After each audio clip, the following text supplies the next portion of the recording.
रामकृष्ण हरी माऊली. श्रीमद भगवद्गीतेतील श्लोक क्रमांक 36.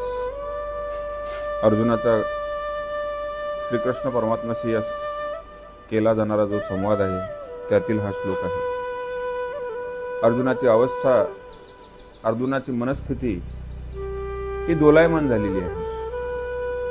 काय करावं, काय करू नये, किंवा काय केल्यानं काय होतं, मग नेमकं ही गोष्ट जी आहे ती करावी किंवा नाही करावी, अशा प्रकारचा एक द्वंद्व मनस्थिती अर्जुनाची निर्माण झालेली आहे. आणि अशामध्ये तो भगवंताला बोलू लागला, निहत्य धार्तराष्ट्रान्नः का प्रीतिः स्यात् जनार्दन पापम् एव आश्रयेदस्मान् अत्वैत आततायिनः. तो भगवंताला बोलू लागला, देवा, अरे या धृतराष्ट्राची ही जी मुलं आहेत, कौरव असणारे, माझ्यासोबत युद्ध करण्यासाठी जे सज्ज होऊन आलेले आहेत, या लोकांना मारल्यानंतर आमचं काय चांगलं होणार आहे मला सांग ना. म्हणजे माझे भाऊच आहेत ना, ते नातेसंबंधानं भाऊच होता ना दुर्योधन हा अर्जुनाचा. मग भावालाच मारून मला काय फळ मिळणार आहे किंवा माझं काय हित होणार आहे? उलट कोणाची तरी हत्या केल्याचं पाप माझ्या माथ्यावर बसणार आहे ना. आणि जिथं पाप असेल तिथं देव येऊ शकत नाही, सुख मिळू शकत नाही. वेदाचं, शास्त्राचं म्हणणं तर असंच आहे ना, की पाप असल्यानंतर माणूस सुखी राहू शकत नाही. जिथं पापाचा आश्रय असेल तिथं भगवंताचं वास्तव्य कदापि शक्य नाही. आणि खरंच आहे ते. ज्ञानोबारायांना याची अनुभूती आहे. ज्ञानोबाराय दृष्टांत देऊन पुढे सांगतात. कारण पाप करावं आणि एवढ्या जवळ अंतःकरणात असणारा देव आपल्यापासून दूर लोटून टाकावा, हे शहाणपण कोण शिकवलं म्हटलं? अर्जुन बोलतोय भगवंताला. याला शहाणं म्हणतात का देवा?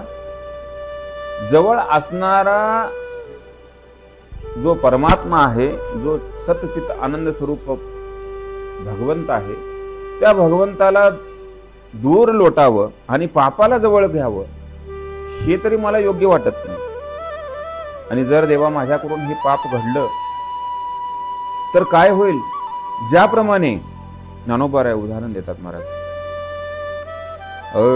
जैसा उद्यान माझी अनळू संचरला देखोनी प्रबळू मग क्षण भरी कोकिळू स्थिरून हे.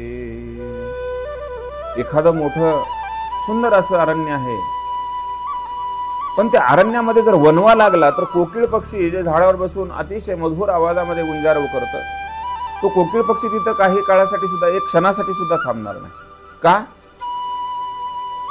ज्या वनामध्ये वास्तव्य करण्याची आवड त्या कोकिळीच्या अंतःकरणात असते, ते कोकिळ ते वन असणारा, त्या वनाचा त्याग कशामुळे करतो? कारण त्या वनामध्ये अग्नी लागलेला आहे.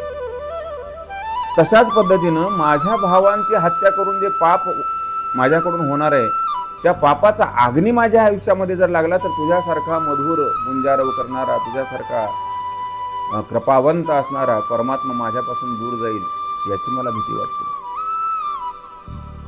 पुढे आणखी तो बोलू लागला, तया परी तू देवा मद झकवू नये सीमावा जरी पुण्याचा बोलावा नाशिजेल. पुण्याचा ओलावा नाशिजेल. माणसाजवळचं जर पुण्य संपत आलं की देव आपोआप त्याच्यापासून दूर जातो. त्याच्यासाठी वेगळं काही करायची गरज नाही, सत्यनारायण घालायची गरज नाही. तसं माझ्याकडून हे जर पापात्मक कृत्य घडलं देवा, तर एवढा जवळच असणारा तू, ज्याला मी सखा मानतो, ज्याला मी मित्र मानतो, ज्याला माझा सर्वस्व मानतो असा परमात्मा असणारा तू माझ्याजवळून दूर निघून जाशील आणि हे मला मान्य नाहीये किंवा असं मला होऊ द्यायचं नाहीये, अशा प्रकारचा तो अर्जुन असणारा कृष्ण परमात्म्याशी बोलू लागलेला आहे. रामकृष्ण हरी.